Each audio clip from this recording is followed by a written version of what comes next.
le 10 octobre, la nuit du 10 au 11 octobre qu'il a reçu cette révélation. Il y a eu un trouble dans le pays. Un trouble où je voyais des militaires contre des militaires. Alléluia, maman, vous avez reçu? Voilà. Est-ce qu'on ne s'est pas eu? Voilà. Même quand on ne parle pas de ça. Voilà. Ça, c'était la nuit du 10 au 11. Je crois 3-4 jours après, j'ai refait le même songe. Cette fois-ci, on était en plein Abidjan. Et ça se tirait, ça courait de partout. Alléluia. Ce qui va encore confirmer, c'est maman. Le 18. Le cahier, parce que moi j'ai un cahier de songes et de révélations. Le cahier, je ne l'ai pas amené, mais comme c'était déjà dans ma tête, le Seigneur m'a dit, voilà, tu t'avais déjà monté, donc c'est pour que tu parles des choses. Donc je vais parler au pays qu'on appelle la Côte d'Ivoire. Cette fois-ci, vous avez entendu, vous avez vu, sur les réseaux sociaux, à la télévision, tout ça là, qu'il y a quelqu'un, un politicien que vous connaissez, qui est quelque part dans les pays limitrophes. Comment? Il va rentrer. Il rentrera. C'est sa nation, c'est son pays.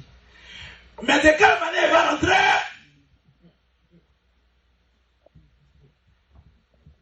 Tout ce qu'il est en train de faire, ce sont des alliances. On est sur les réseaux sociaux, je ne vais pas rentrer dans certains détails. Mais ce sont des alliances qu'il allait tisser. Au moment opportun, ces alliés lui seront utiles. Je parle en cause.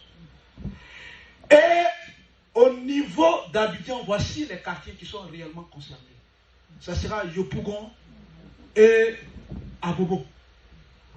Ces deux quartiers-là, s'il y a des parents qui vivent, ils n'ont qu'à vraiment prier. Je ne dis pas ça pour effrayer quelqu'un, mais plusieurs hommes de Dieu ont reçu la même chose. Maman m'a dit tout à l'heure qu'elle a reçu, ils ont reçu ça aussi. Beaucoup d'hommes de Dieu ont reçu pratiquement les mêmes choses.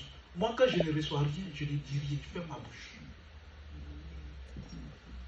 Compris beaucoup pour cette nation.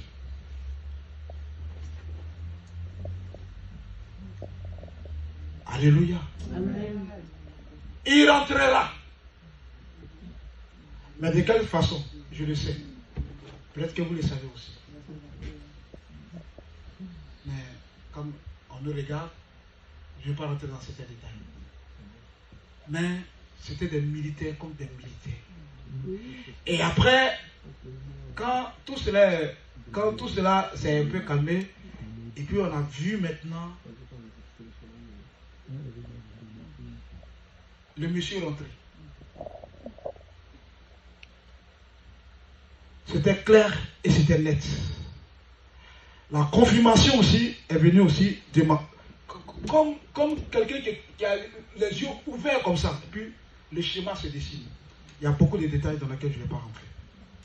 Amen. Amen. Donc vraiment quand on lève la voix, si c'est la gloire de Dieu, tant mieux. Parce qu'il fallait que aussi un jour la délivrance vienne de quelque part. On ne confie jamais son pays à un étranger. Je vais m'arrêter là. Que Dieu nous bénisse. Amen. Amen.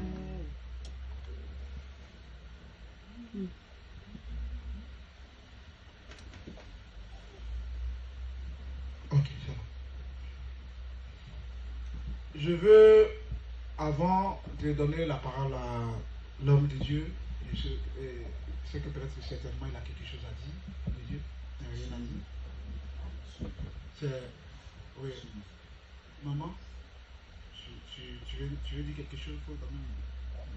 Tu veux dire quelque chose, tu as reçu quelque chose que tu veux dire?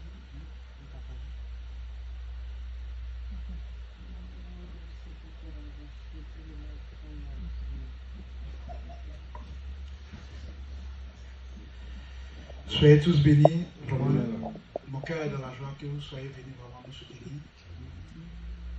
Comme je vous l'ai dit, la famille du Christ, c'est une grande famille. Et c'est en travaillant main dans la main qu'on puisse arriver à un résultat. Amen. En s'épaulant les uns et les autres. Amen. Parce que l'œuvre de Dieu, c'est pas facile. C'est vraiment pas facile. Ce sont des combats.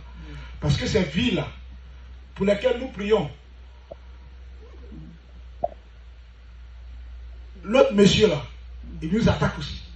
Si nous il ne peut pas, donc il attaque nos familles. Mais l'Éternel est vivant. Amen. Je vais donc laisser la place à l'homme de Dieu, Pasteur Picard, et pour prier vraiment pour la fin. Et à la fin, ne partez pas parce qu'il y a quelque chose, il y a du café, il y a du déguet que voilà, maman va vous distribuer avec des cartes, tout ça. Pour qu'au moins vous avez beaucoup crié, vous avez beaucoup dansé. Il faudrait que vous buviez au moins quelque chose avant de rentrer chez vous. Alléluia. Homme de Dieu.